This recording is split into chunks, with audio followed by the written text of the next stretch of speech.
Hey guys, this is Mel, and I'm back to talk about Supernatural, episode 1503, titled The Rupture, which premiered Thursday, October 24th, 2019 on the CW.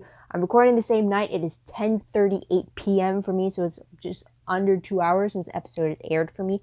Huge spoiler alert. If you haven't seen the episode already, please go do so first, and then come back and see what I have to say about the episode. Otherwise, my other video reminders are up on the screen. Take a moment to remind yourselves of those. A quick YouTube shout out goes to Stephen Brighton for his comment on my 1501 video, as well as to Megan B, who commented on my 1502 video. Thank you so much, you guys, for not only answering my questions that I had, but also giving me some new questions to think about. It was great keeping the conversation going.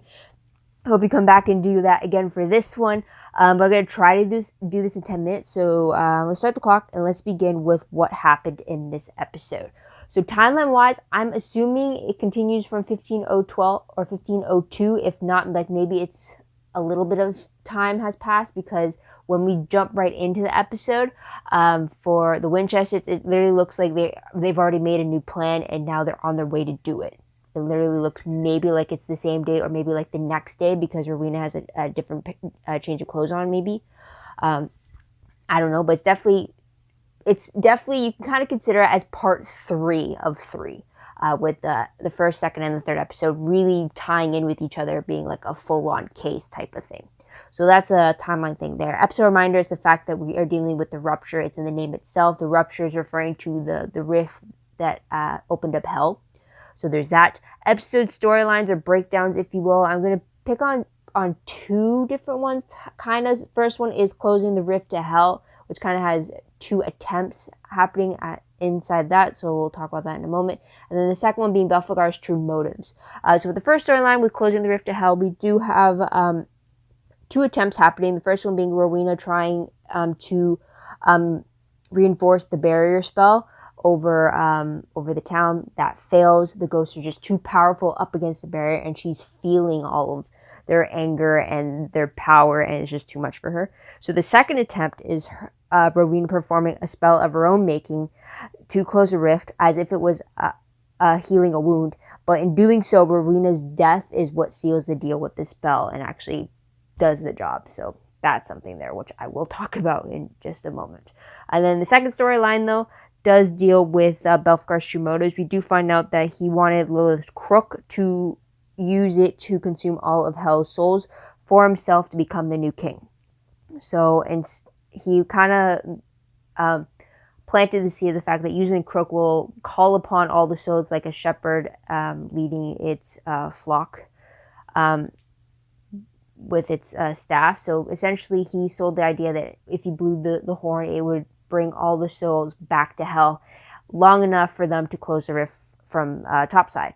He ignored the fact that those souls wouldn't just be going to hell, they'd be going into the person who blows the crook. So that's kind of where the true motive is revealed there. So the last scene of the episode is actually Castiel leaving the bunker under the implication that he's leaving for good, just after he had a huge argument with Dean. Not like a big blowout where like fists were thrown or voices were yelled, but it's more of the fact that they're like at an impasse, with one not even wanting to communicate and the other one trying everything and just not working. So it's just like there's nothing else for me to do type of thing. So there's that. So moving on to tidbits. The only tidbit I can really say is that this episode had Castiel singing in Enochian to open up the Crook's box. We only get the first and last parts of it before it cuts away. So that's a little something there. But moving on to death tally, end tally, if you will. So much in this episode. First off, we get Ketch being killed with his heart ripped out by the demon Ardette. And then we get Ardette being killed by Belphegor with an angel blade in the back. And then we also get Belphegor getting killed by Castiel with his powers, angel smiting. We do find out from Cass, I should mention, that his powers are failing. Don't know that if it's specifically of what he's endured recently or something else. With Heaven's low energy maybe. I don't know, but there's that. And then also, outside of that chain reaction of the 3 there, we have Rowena being killed by Sam. By her insistence, though, he didn't have a choice. He didn't want to do it. He kept refusing, but she kept insisting that it was a way to seal up the rift, because her death needed to do it. And also her true death was going to be at the hands of Sam, which is what Billy's death books kept saying. So those are the 4 major ones. I'm kind of surprised that these are all characters that not only, well, for some of them we've known for multiple episodes, but they've been mentioned multiple episodes. So it's kind of surprised that they all bit the dust in this episode. So there's that, which leads to my most shocking moment of the episode. The fact that Ketch was killed by Ardette. I was shocked by that, but then again, there has to be a reason why they would show Ketch when he's pretty much bedridden. So he has to play a purpose for that. So that was one there. And then the other shock was the fact that Rowena sacrificed herself so her death could stop the ghost apocalypse that Dean had dubbed it. I mean, it's shocking yet not shocking, because if you see the promo, it's kind of alluding to the fact that her life would be on the line in order to save millions of people from this ghost apocalypse. So either one or the other, it looked like she was going to bite the dust. So you're kind of preparing for it, but it's still a surprise how that moment came to be. So there's that. Moving on to familiar faces, it is Rowena and Ketch, and they both happen to die in this episode. So that's something there. So let's move on from that. I mean, I'm not going to count all the familiar faces we see in Rowena's little montage moment when she was tapping into the power of the barrier. So there's that. But top 3 favorite moments, I really only had 2. But I'm going to count one of them as 2 because of the fact that it's covering 2 people. But my favorite was the dynamic between Sam and Rowena. Their final scene together when she's telling him that he has to kill her and he's just refusing.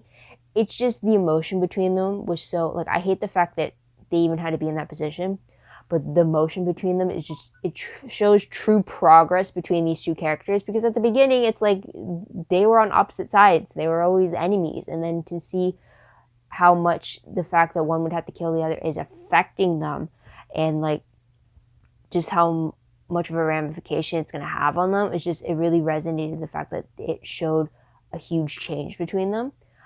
So that made it even more gut-wrenching when it happened. I mean, I was crying when Rowena was in that moment when she started ripping into herself to get her last resurrection satchel out. And it's from that moment, the tears were just welling. And then by the time it really got into the scene, I was bawling my eyes out. And I wasn't expecting that, even though I was kind of prepared with the promo, but I still wasn't expecting that reaction from me at all. So that's a huge favorite there. It's definitely a huge reminder. But another favorite I did have, which is what I'm considering as 2, is Rowena and Ketch. Just their final stance, I guess you could say. To me, it felt like they did their redemption. We finally got to see them. And you know how I hate how once characters have that redemption, that pretty much means that they're going to die if they're not part of the main characters. Because it's just, I have an issue with that for sure. Because otherwise it's what's the point in seeing your character have this redemption arc if it means they're going to die at the very end? Because then it's well, don't give me that arc. Don't have them finish that arc if I want to see them go through it, right? But anyways, so with this one, the why I say that is because Ketch's last moments before Ardette kills him is she's trying to get the location of Belphegor, who is with Sam and Dean. So Ketch refuses to give up their location because the Winchesters are there. And he even puts a comment on the fact that I'll have the actual comment on screen, but he pretty much alludes to the fact that he's not going to give up his friends. He's not going to sell them out. And that's something huge for Ketch, who was a mercenary and who only looked out for himself. And again, he was an enemy of the Winchesters. He caused them problems in season 12. So it's just to see that he was the tables have turned for him and he's willing to not sell them out. That was a huge step and a huge change, and something that's oh great, he has that. And then I was surprised he died. I mean, I shouldn't be with the position the demon was putting him in, but it's just I wasn't expecting that to be his final words, that defiance in protection of the Winchesters. So that was something there. Another favorite is the fact that with Rowena's sacrifice in regards to, or I guess with Rowena's sacrifice being her spell's last ingredient, if you remember, that actually parallels to what Crowley did in his last spell in episode 1223. He did that. His death, his sacrifice of sacrificing of himself led to the final ingredient that they would close the rift between our world and the Apocalypse world. So both of their last spells resulted in them having to close rifts that ultimately saved the Winchesters. So not only did I find it really poetic of the fact that Rowena's death paralleled the way that her son had died, but it's just the fact that Rowena, she even explained it to Sam that she doesn't believe in anything strong enough to sacrifice her own life, like, or she doesn't love anyone, or nothing is, I'll put the quote up if I have it written down, but like she was saying how like there's nothing that she truly loves or that tethers her enough to want to sacrifice herself to protect that. But then she's saying like, I do believe in prophecy, I do believe in magic, and everything has lined up in our situation. That means that it has to, like, my death has to happen type of a thing. So it showed real growth on her part as well, since we've come to know her in season 10. There's the timer. So that was why it was my favorite there. Just like the huge change that we got to see in the two characters. Yeah, so there's that. Moving on to top 3 peeved moments. Again, huge peeve of the fact that not only were the redemptive arc's final moments were the character's death in itself, but I also don't like the fact that when they bring back characters just for me to see them die. Because, like, if that's the case, just leave them off screen, because that way they can still live. But then again, I still want to see the characters and interacting with Sam and Dean a little bit more and getting an update. So I'm kind of on the fence with that, but I know it annoys me every time. If it's like, oh, I haven't seen this character for so long. It's like, wait, do I have to worry about them dying or not in this episode? So that's usually what's always in the back of my head. But another thing I didn't like was the fact that Castiel left the bunker. It's just such a huge rift between Dean and Cass. And I understand why. Dean doesn't trust him anymore because of what happened with Mary, what happened with Jack. But it just seems, it kind of reminds me of season 7, where like season 7, because season 8 he was kind of on the path to forgiving Cass, but it's like season 7, a lot of it was like, I don't trust Cass when he was there. It's like he turned on us. So it's hard to see for sure. So there's that. But moving on to random questions very quickly. The first one, if Lilith had that crook that could suck in Hell's souls and give her power, why did she not ever use it? It's kind of paralleling the fact that Castiel did the same thing with the Purgatory souls in season 6. So I'm wondering if Lilith had the means to do so, why didn't she? Not saying that I want her to, I'm just asking, why wouldn't she? Next question, was anyone else wondering about what Ardette meant when she said to Castiel, do you have any idea what he is, when she was referring to Belphegor? Kind of sad that she died before we found that out, and Belphegor is definitely not going to tell us, but I still want to know what she meant. Was he a different kind of demon? Was it someone else that maybe we've heard of before and never met, or was it some greater being? Like, what about those creatures that Asmodeus was trying to summon in, 1302, where it needed a rift to open up, and then there's these weird creatures that are coming out, and then they had to seal them away? Or was he that, maybe? I don't know. But I really want to know what she meant by, do you have any idea what he is? Because that gives me the impression that he's not just a demon. Like, you know? So that's a question there. And my last question is Dean truly sad about Rowena's death, or was he sad over the fact that her death is affecting Sam the way it is? The fact that her death meant that Sam had to kill her. Because on the one hand, I want to say maybe like Dean is affected by the fact that Rowena was killed, especially when he got angry with Castiel. I was wondering, okay, maybe he did care for Rowena enough to mourn her death, but then at the same time, it's like, well, he could be reacting that way because Sam's in pain over the fact that he had to be the one to kill Rowena and everything. So I'm just wondering which way it is. But yeah, so there's that. Anyways, predictions very quickly based off the promo for 1504. First off, the episode doesn't air until November 7th. So there's no episode airing on Halloween, which I don't know if they did that purposely or if that was just a coincidence that it lined up that way. But there's nothing new on Halloween for me to watch. So I'm just saying. But the promo does show, or the gist of it that I got was that there's cheerleaders being targeted on the next case. And it's actual case, not like a part of the whole Ghost Barrier 3-parter thing. But the synopsis, though, for the episode reads, Sam and Dean investigate the mysterious death of a girl and the disappearance of another.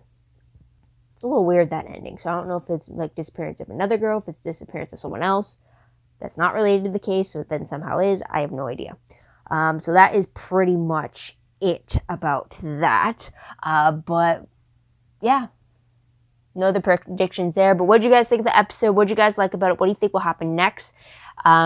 In the next episode, or even in the final season in general? Let me know in the comments down below. Love to hear your thoughts, theories, and opinions about all that. Also, don't forget to like this video, subscribe to my channel, and check out my other videos if you haven't done so already. If you want, check out my Tumblr page. The link for that is down below. I read blog promos, web clips, quotes, gifs, synopses, news, all the good stuff, all found in one place. Go check that out. I am behind, but school is kind of keeping me preoccupied, so please bear with me on that. I'm hoping maybe on the weekends I could maybe tweak around with it, but I do have a lot of homework due next week, so we'll see how it goes. Again, WordPress account, link for that is down below. Anything I post online is connected to WordPress. A little more organized, a little more detailed, but still a work in progress once again. And also my live journal entry link is down below. I do write noted summaries of the episode as I watch them for the first time. It does help keep things organized for me, keep some quotes until official transcripts are released online. So if it helps you out, great, check those out. I am still behind. I only have maybe a few of season 14 up at the moment, but they're all typed up already. They all just have to be colored and formatted to be able to properly read it. So I do have to take care of that. But otherwise, guys, that is pretty much it. So thank you so much for tuning in. Thank you so much for your patience. I hope you come back in 2 weeks to see what I have to say about the next episode. But until then, this is Mel. Wish you all a great day, great week, wherever you are. Bye for now.